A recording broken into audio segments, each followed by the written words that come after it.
The conversation you're about to listen to is pretty much informal, but we thought it was going to be helpful for us to record and share as an experimental podcast. The scope of this discourse is around building products for the global market as an African startup and sharing some of our thoughts over the last year.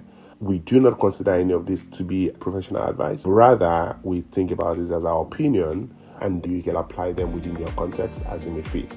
We hope that you have a very great experience listening to us. Because again of this very systemic problem that you have to face. Again, it's something we're talking about. I remember when we were even doing Veg, right? You are, as a startup now, you are thinking about, the company saying, what about internet? What about power? Mm-hmm. So you ended up from trying to solve one problem, you are trying to now help the customer solve 3-4 other problems that is not your core problem. Same thing e-commerce did. All of the Konga and Jumia guys ended up trying to solve logistics. That was not their core business. Yeah. So again, because you are trying to deliver one value, but systemically, a lot of things are broken. Yeah. That you end up trying to become 3-4 businesses. Yeah. That you might not be the most competent person across all of them. Ideally, again, this goes back to how, again, we're talking about how do you build pieces and then they all fits together like a puzzle. Because ideally, what should have happened is Konga is saying, hey, in an ideal sense, look, we have a logistics problem. Who can we find? We don't want to build because logistics is not our business. Mm-hmm. Who can we find that is so competent around there? We will invest in them. We would rather give them a bit more resource to accelerate their growth and let them become a partner. We would even help them build capacity. So that they can serve us and they will grow. Do you get my point? And so we all both grow. You become a better logistics company. I become a much more efficient e-commerce company. And let's go find an e-commerce company that might not know it so well, but we have all of these insights. We can help them unlock all of this, and they can become the best. There's something I told somebody recently. Have you noticed that Paystack, Flutterwave, they all have store? You can list product and sell. Stripe doesn't have that.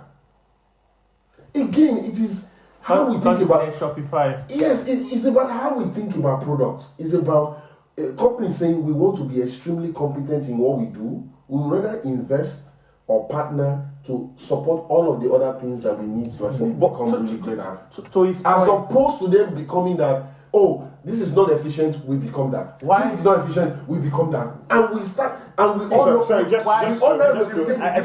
problem with that is not even the fact that people are looking at it from the position of let me become that to solve the problem. Is that it's almost coming from the position of greed. Exactly. There's money on the table in this thing. Great. I was going to point that out, but I think the reason why I asked that question is around, there's this general idea on public value proposition, right? Generally, mm-hmm. But for like investments, you think about it also like, yes, I'm giving this money to this business for you to be able to grow, mm-hmm. But is there like a part of that investment or a part of that business that creates a soft pass for another business B?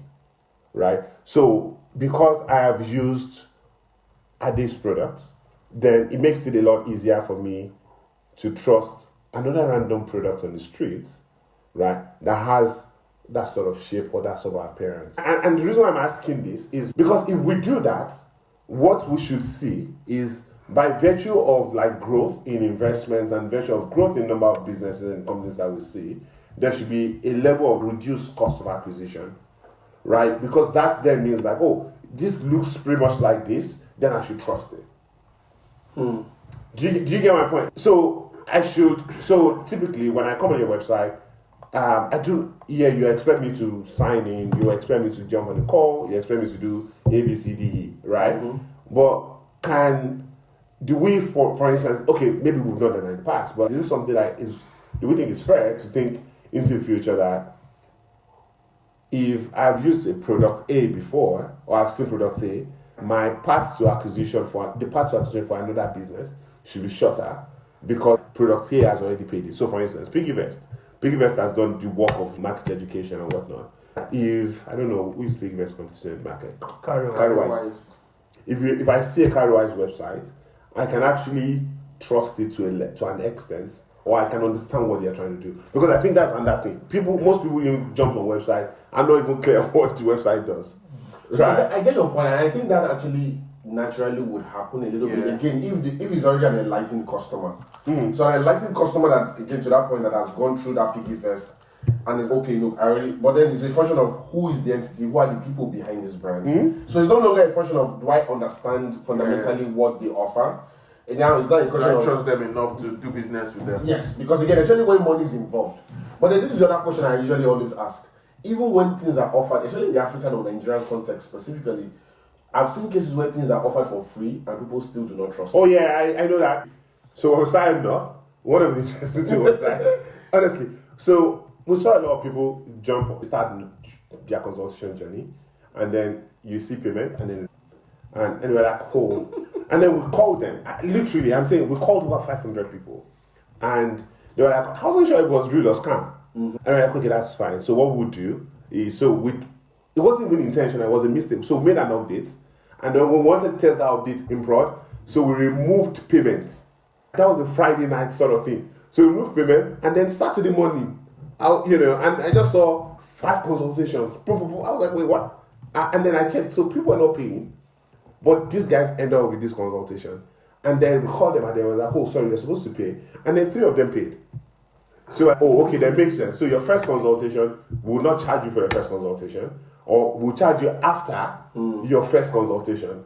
Do you get my point? So it's, you do the consultation, then when you're done, you see a payment gateway before you see your result and whatnot, and then you try to make payment. And interesting, like you what?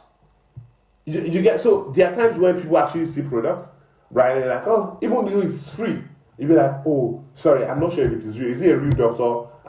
Certainly you heard with things like even emergency service systems or numbers, because again, fundamentally, systemically, the trust Nothing works. Yes, fundamental. It's very fundamental. So you have a very high trust But I issue. first believe everything they see is their first approach is to distrust you. Yeah. As opposed to in this market where the first approach is to trust until you are And then penalize any But behavior that you violates also the know trust. that it's also hard for like a private company to say we're having like private ambulance or private emergency services like this. That's the thing. And that's why I talked about foundational Infrastructure, businesses. yeah. Like you shouldn't build foundational So- businesses because it's just like me coming to the UK and I want to build a new ambulance service. Maybe you can build it and be like, NHS will probably not attend to you in 30 minutes. Then we'll come in 10 minutes, 20 minutes. You get my point? But you can pay because you know that it's either you wait for NHS that may not come. again, maybe just the premium guys is what Yes. 1% of the English people. Yeah, and you can charge. And already they are already doing private. You get, So- but you're not a stopgap. You're not a stopgap for the actual foundation. So I was telling someone Look recently like that first and life bank, sorry, that is blood. Those are things that startups Very don't foundational. Yeah. You very foundational. You should know. So let's take for instance, if you say you want to start a company today in the UK, the very first thing you're thinking about is, you're going to register your business. You could do that in 24 hours. Yes, Actually, right yeah. now, you 24 for it. It will tell you it's available. Tomorrow, certificate is available. Yeah. It's mad. So let's say you want to sell this, I don't know what's called. Do you know you can probably just put it on Shopify? Yeah. Just put And picture and after you've everything. paid, you now go and buy the thing and ship it off. No, that's even long. You don't even have to ship anything. Do you know? Do you know as of today, if you have probably 50 of this, you can easily just download Rare Mail and they'll pick this thing up. Like somebody buys on your website and they'll come to your house today and pick this thing up. And they're going to deliver to you. Again, systems. So that's what happens when system actually works. So that's another When kind of business I would infrastructure never works. invest in, like logistics. Like, how do you want to do logistics? Like, for fun fact, I think Rare Mail is probably 500-year-old. Yeah. Really? They are Yeah. private. I don't know what. Yeah, the how- company just bought them. I think it's Yeah, Czech private company, company yeah, just just bought bought them, them. yeah. So how do you want to compete with such companies? This is where we are thinking, especially like in the UK. And I was telling somebody, I said, this also tells you when I talk about founder market fit. Because I tell somebody, I said, look, you're going to spend 4 or 5 years of your life building whatever company you're building. Let's even imagine, right? You want to build in a market that you have the best chance to get the best win. returns. Yeah. To win. A lot of the founders that are innovating in Africa, it's not because their ideas were wrong or whatever. The market You're just is so innovating strong. in a market that doesn't have liquidity to support that. I was listening to someone who was talking about economic strength, and he was saying that because he was not talking about like trajectory of life. The mistake a lot of people make is that in their 20s they are trying to make things work in their environment. What you should be doing is looking at how you want to get to a high velocity city Exactly. and do things, which is So- a mistake a lot of us. Do you guys, I don't know if you guys have ever read about this company called Diapa.com. They were like one of the biggest competitors for Amazon in the baby Diapers. Yeah, diaper. Do you know what? Did you not acquire them? Oh yeah, They did. I will tell you that Jeff Bezos, that guy is crazy. Crazy guy. He was spending 100 million. He was losing 100 million, I think, every month, just to goes to them. Do you want to sell or not? I'm going to lose 100 million every month over the period of X amount, and the guy just had to sell at the end of the day. But that's not the point. Do you know how they started? For the first 2 years, those guys were working basically. So they registered this company. Got a woman that will probably just stay at Costco now. You order on the website because like it's She buys from stuff. She Costco. buys it and she ships from Costco to everybody across the US. So that's what they did for the first 2 years. This So was they like were driving sales for So Costco. when they So saw- Costco will definitely give you space in the office. So for the first 2 years, You see business. that's what they were doing.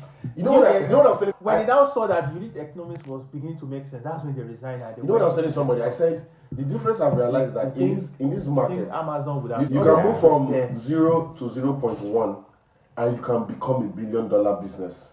In Africa, you have to move from 1 to 20 for you to be able to have a shot.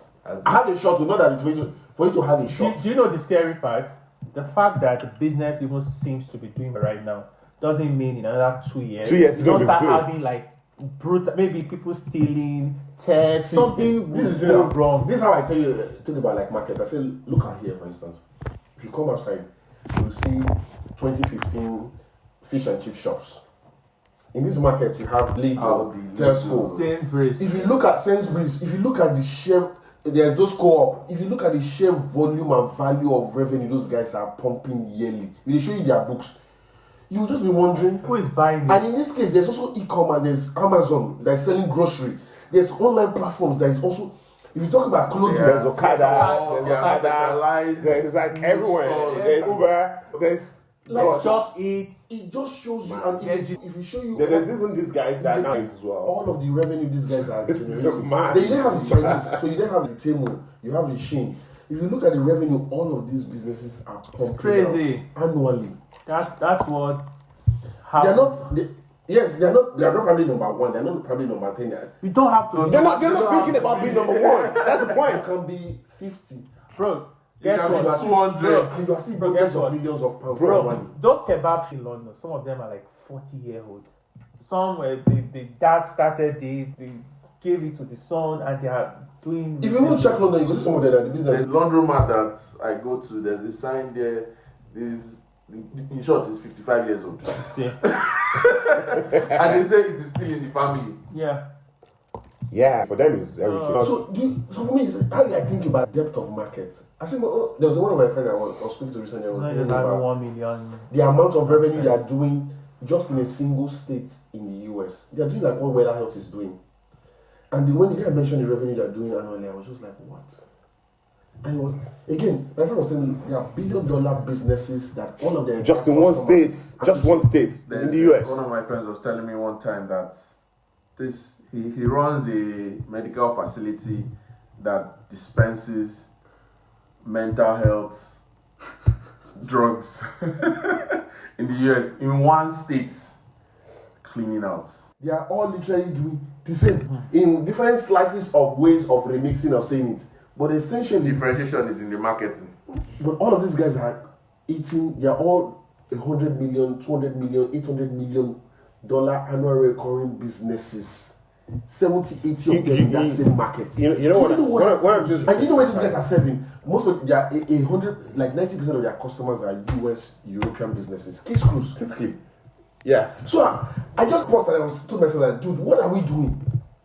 Yep. Well, again, to your point about like, we want to go to that high intent of velocity cities where like you have now. If you are there and they are still looking back and you are building for a place that is going to pay you 500 naira, and that 500 naira save, that customer is thinking about it. Oh, you're thinking $10 per month. One of the things I wrote in my 2025 plans So for me- is play from a place of advantage. Yes. And I think it's important. Like one of the things that a lot of people, maybe because of hope or our enthusiasm and passion about building businesses, we oftentimes just forget like what our core advantage is. It's oftentimes not just the product. It's probably it could be the product because you built OpenAI and then 10,000 other people can never build what you built.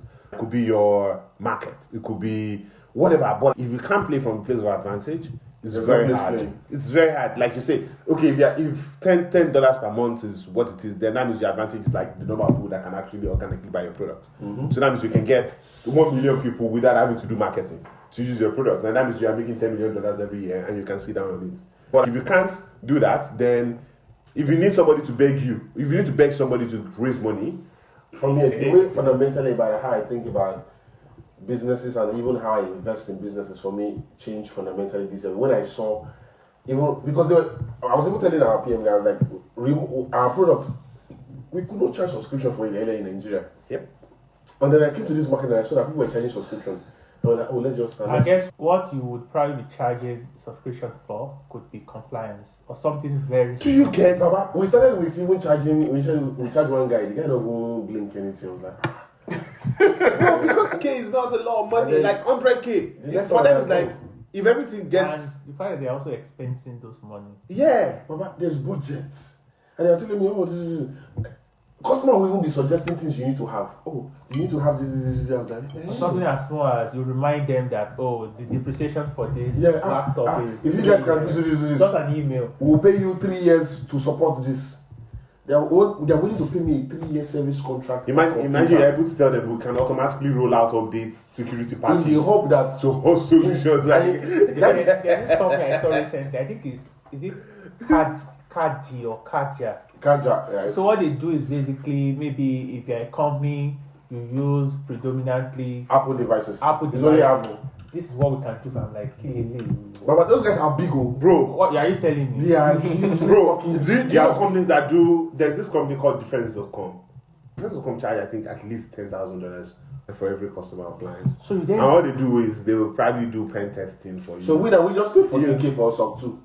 Every year, $14,000. every year 14,000. Yes, now compliance From now. two. Yeah. See, Compliance. I thought you just do it once. And No, security Your compliance. customer must ask you to make you whether you are staying compliant. You have to stay compliant. 14K Now. is still a day. Bro, that's what I'm saying. That is even cheaper. So again, Oh, it's advantage. I told it's you about skill. it now. The company we used in probably There's another where I cheaper. used to work. Like there are companies that's what they just do. Baba, Indian companies like and those guys are see, cleaning out. that's what I'm telling you. Like the biggest one is Vanta. There's Vanta. There's Drata. And these other guys now, like OneLet. Drata. OneLet is the younger guy now. Those guys are like the guys are two of the best pen testers in the world. And they can't go start the company. You go just go say this one geek when we even do their call with them. But for me, it's very interesting when you go to see the way these guys like that's their business. They produce a platform that helps you. $14,000 annual case close. Again, it's a function of how many, and they do not play with that thing.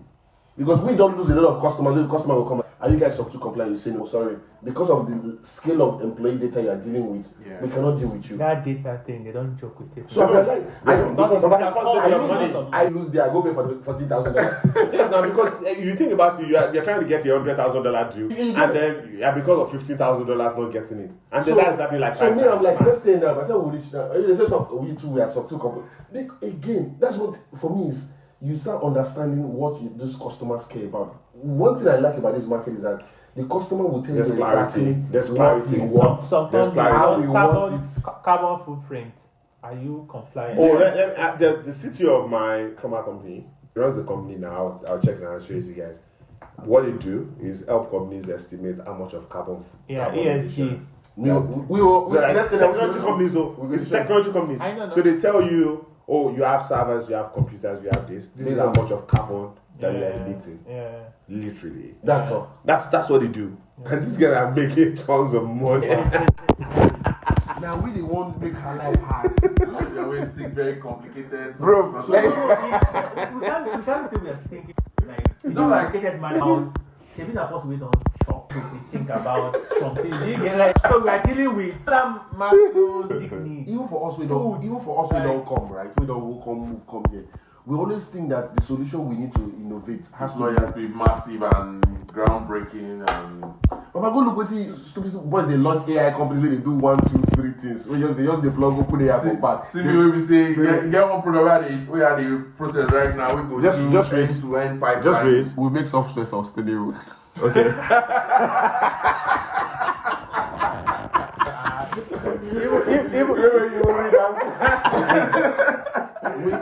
even Even our website is Yeah, sustainable. we have companies and government bodies and open source communities to understand and optimize the carbon emissions of their digital services.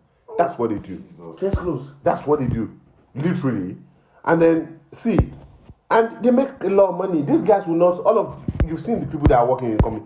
You will not have like previous executives of big companies coming to sit down. Then they just because they're happy to not make money and then be helping you. And then we get charge money a for ton that of money. report. So we'll generate a report. Because give you an analytics dashboard. even when you think about like companies that sell groceries, you now start realizing that a lot of consumers care about where the food is coming from, the well-being of the Vegan, farmers. whether So they're plastic. when you go and buy milk, you then see like, oh, There's we a care guy- about farmers. Oh, there's a We guy. check it- I need to tell you, there's a guy I saw recently. He has a platform. I don't know what. I think that tracks quality of water in the US. Imagine. People put different water and then it shows water purity level, whatever. The guy is doing whether is it $500,000 annual recurring revenue in the US. That's just all of the platforms. You saw stuff you shared with me when you were at my place when we were talking about the flights guy. Yes, there's a guy that is building something. What is he doing? You just add your flight, Your ticket numbers. your flights, and then it shows you start, stop, whatever, and it's just like a flight tracker. That's it. And then you Really pay. a track train for Yeah, and you pay money to remove ads. If you don't want ads on If the you don't app, want that's ads, all- so you that's switch. all the app does. That's what he does. So you can just load all of your flights. So you just put like the booking code, and then it will just use that to pull the global flight data and show you where's the flight landing. And so you can look at all of your travel. itinerary. Yeah, all of your- the interesting thing I think I've seen in this market is applications that do one thing. That's what I've said. Apps that do one thing, not two things. Because in the real Let sense, me go and revisit this product and think. Again, we try to don't overcomplicate. don't anything. overcomplicate things. You might add a it lot might of other become things. very complex eventually. But just figure out what Just is that one thing. one use case. That one use case. Or Your is messaging on it, your website should just be that one thing. is it Credit Karma or Credit Ladder? This rent one. Credit Ladder. These guys also have like perks that you get perks on month-over-month basis, whatnot, from Mazda and all of these things. But what everybody knows them for is just share your rent to actually grow your credit score. Yeah. These are very typical, simple use cases. Oh, I want you to help me order pizza once every month, or tell me when to eat pizza once every month. So we need to retrain because again, like I said, I've seen apps here that help people buy. They have wine on subscription. They have clothing on subscription. Flowers on subscription. So again, I just even we cats now. Go cats get membership. I have a membership. I paid What's membership. Go-karts? Go-karting. Go-karting. Driving. Oh, okay. Annual membership. I paid for the annual membership, yeah. And the promise was I was going to give me 50%. I've not gone there since then. The moment when my eye open with radar when I see say US UK, Papa, we did fuck up all this nonsense when they wasted for Nigeria. My own mission now is to tell founders that look, especially if you are now here, the only business you have in Nigeria is maybe you have a team there. At least you keep your costs low. Because again, the way these customers buy is very different from the way Nigerians buy. Nigerians do the push proposal. Here they know what they want. Everything you need is somewhere. You can actually, once you can get into the room with them, they will literally tell you what it is. Baba, I say Many times they don't even know. See. In some cases, what they want. We've gotten calls booked with us from the largest brands in the valley. We not do any marketing. We not do any ads. They were literally coming on our website, read content, booked a call, and I go look the brand, the company name, say what? Because again, what I've learned is that if your messaging on your website has to be crystal Very clear. Just to be clear about Don't go it. there, speak of those.